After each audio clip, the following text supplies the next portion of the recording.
Hey guys, welcome back to another great game of CDH. And I'm back. Hope you guys missed me, or maybe not. I wouldn't mind not having to record lines every week. But either way, getting back to the game, this was a fun one. I played a few weeks ago with some members of our Discord. It was an interesting war of attrition to see who could play around the stax pieces, and the winner of this game definitely threaded that needle well. Also, have you heard the news? Your favorite CDH YouTube channel has released some cool merch. And if you're interested in picking up some sweet new apparel, come check us out. Also, if you like what you see, consider joining our Patreon, as with your help, we can keep producing the videos you enjoy. And if you want to play with us, hop on our Discord. We have an ever-growing community that loves to talk MTG or whatever else strikes our fancy. And we would love to meet new people. Alright, block there, kill that. Oh, that is trample. Guess I'm just dead on board. Starting us off, we have Cedh on Urza, Lord Protector. Urza is back, now in white. This is an Azorius Dramatic Scepter list, utilizing Urza's cost reduction for both artifacts, instants, and sorceries. You can hold up extra interaction, and along with an ever-present threat of melding Urza. This is a great commander from the Brothers' War. Next up is Cedh on Jhoira, otherwise known as Thrasios. The deck gets its name from the sheer number of 0 drops it runs. This is a storm list that is similar to Anya Madness. The deck just churns through its list, as with Jhoira you get to draw a card off each artifact. And if you're really lucky, it can go off the turn you cast its commander. In the third spot is Hidden Planet X, playing Thrasios Tevesh. This is Tentacle Hulk. It's a mid-range combo deck whose goal is to use Natural Order for a Protean Hulk, and sacrifice it to Tevesh. Also, being in blue-black, you have access to thrasios. And if you can't combo immediately, you get 2 different value engines in both Thrasios and Tevesh, really letting you grind the game away. And bringing up the rear, we have Cedh on Minsc, Beloved Ranger.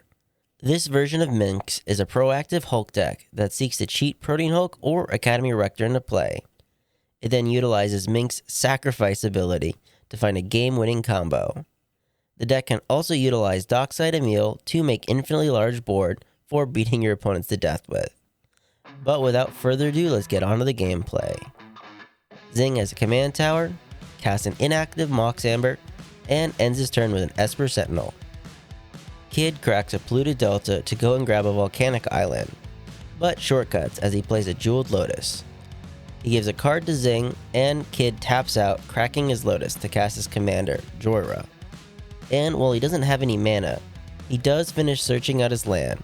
He then plays a Darksteel Relic, drawing off Jhoira, and then casting a Herbal Poultice. He draws another card off of Jhoira, and casts an Urza's Bauble. And for the sake of not being repetitive, yes, he does draw off Jhoira. I'm not going to mention the triggers now unless they're actually relative. A Sigil of Distinction then comes out. Next is a Chimeric Mass. They're bad. Don't play them. Mana Crypt trigger. That one's not bad. Dog shit card, honestly. The Crypt gives him some mana to work with, and he casts an Arcane Signet. He looks like he's stopping for now as he cracks his Bauble to look at a random card in Cegh's hand. Unfortunately for the viewer, it's a secret for now, but Cedh doesn't like what he sees. During Hidden's upkeep, Cedh draws, and Hidden then plays and cracks a Windswept Heath, or a tropical island, tapping the land to cast the Birds of Paradise. Cedh plays a Bountiful Promenade and casts an Esper Sentinel of his own. Cedh has the City of Traders as land and taps it to cast the Soul Ring. He still has a Floating Colorless and casts a Chrome Mox. He imprints a Seagate Restoration and casts the card Cedh was so afraid to see, Narset, Parter of Veils. The Walker downticks, and Cedh reveals a Lotus Petal off the top 4. He casts the petal and sacrifices it for a white. Now having its legendary Planeswalker, he can use his Mox, and that lets him cast his commander, Urza, Lord Protector. Cedh takes 3 from his crypt and plays a City of Brass. He unfortunately is limited by the Narset and casts a Reality Chip. He doesn't draw any extra cards, but reconfigures it onto Jhoira. He can't even swing into Narset either, and passes. Hidden has a Morphic Pool as land and casts a Bloom Tender. Cedh plays a Spectator Seating and taps it to cast a Soul Ring. He gives a card to Xing and taps out to cast a Rule of Law. Xing downticks Narset and reveals a Mana Vault. He was hoping for some card draw of his own and casts the revealed vault. He pays for the Esper and hands the turn over. Kid takes another 3 from his crypt. He draws for turn and plays a Wooded Foothills off the top of his library. He looks at the top card and then cracks his Foothills for a shuffle. He then shocks in a Steam Vents, and his new top card apparently is pretty cool, as he casts a different Urza, this one being Urza, Lord High Artificer. The Narset does stop the Jhoira trigger, but on ETB Urza makes one massive construct. Hidden has a relatively quick turn. He casts his Commander Thrasios and plays a Boseiju as land. Cedh cracks a Misty Rainforest and ends up searching out a Taiga. His one spell for turn is an Elvish Mystic, with Xing at his end step casting a Paradoxical Outcome. He decides to bounce all of his mana rocks and pays for the Esper Sentinel. Kid does have a response as he casts a Deflecting Swat. He really wished he could have bounced the Rule of Law, but decides to risk it and bounce the Narset, as at least it'll take up Xing's one spell for turn, and he's still missing his second blue anyways. Xing then draws from his outcome and heads to his turn. Xing taps his City of Traders and then plays a Spire of Industry as land. Unfortunately, his outcome was not great and decides to cast a Solve the Equation. But today is not Xing's day, as Cedh flashes in an Aven Mind Sensor. Now with Cedh only looking at the top 4, he reveals a Flusterstorm. With Kid at his end step activating Urza as he wants to shuffle away whatever is on top of his library. And after shuffling, exiles a Gemstone Caverns. Xing also has to discard a few cards due to hand size. Kid untaps and takes another 3 from his crypt. He plays an island as land for turn and decides to spin the Urza wheel. He exiles a Stone Coil Serpent but chooses not to cast it. Instead, he spends his turn casting a Splacer Kitten. Although Hidden is afraid of that cat and activates Thrasios to scry 1 to the bottom, revealing an Abrupt Decay. Hidden doesn't want Kid blinking his Urza for more constructs, and instead casts a Force of Will, exiling a Malevolent Hermit. He can't pay for either Esper Sentinel, and the cat is no more, with Kid ending his turn punching Cedh with an 8/8 construct. Rule of Law sucks. The vibes over here, immaculate. I don't know. I don't mind smacking you with an 8/8 every turn until Narset comes back. Hidden doesn't have a land and casts his other commander Tevesh. There are 2 Esper Sentinel triggers, and Hidden decides to pay for Cedh's, letting Xing draw instead. Hidden then ends his turn uptaking his Walker for some Thralls. Cedh untaps and casts Minsc, Beloved Ranger, who resolves and on ETB creates a Boo token. Cedh then heads to combat and swings his Mind Sensor at Hidden for 2. Hidden takes the hit, and on Cedh's end step, Xing takes 1 to cast a Cyclonic Rift on the Rule of Law. He does give a card to Cedh, but the rule is bounced. Xing untaps and corrects his life total with his missed Mana Vault trigger. He's now unchained and casts a free Soul Ring. He gives a card to Cedh and then follows it up with a Mana Crypt and a Mox Amber. He then casts a very spicy Coveted Jewel, which on ETB draws him 3 cards. A Mishra's Workshop then comes out for land, which is then tapped to help cast a Sculpting Steel. It enters as a copy of the Coveted Jewel. Xing then draws another 3 cards and casts a Thought Monitor. He draws another 2 cards, and the table wonders how much longer this game is going to last.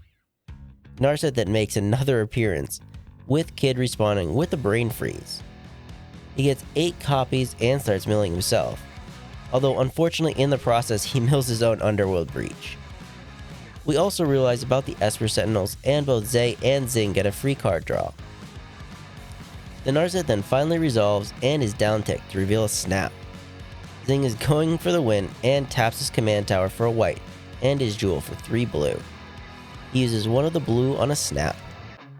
The Snap targets his own Thought Monitor and untaps 2 lands. He uses another of his floating blue to recast the Thought Monitor. And that should just about do it. I mean, if I can't win with this, I don't know what I'm doing. He casts a Chain of Vapor targeting his own Sculpting Steel, and then starts copying the chain by sacrificing his lands. He bounces his Manifold and his Thought Monitor, finally ending with his Soul Ring. He uses one of his floating white to cast a Silence, which resolves, although Zing doesn't have the win in hand. He goes all in again and recasts his Soul Ring and then his Sculpting Steel, which once again enters as a copy of the coveted jewel to draw him 3 more cards. The Manifold then comes back and he casts a Felwar Stone. He then recasts his Thought Monitor and draws 2 more. He casts a Merchant Scroll and then realizes he also needs the Swords the Aven, as he needs to look at more than just the top 4. Zay gains some life and Zing continues searching out until he finds a dramatic reversal. He then casts a Transmute Artifact to grab his Isochron Scepter. And while this gives him infinite mana and infinite storm, he still needs to find an actual win. But he does have a handy dandy Gilded Drake, and as he casts it, he takes control of Kid's Urza.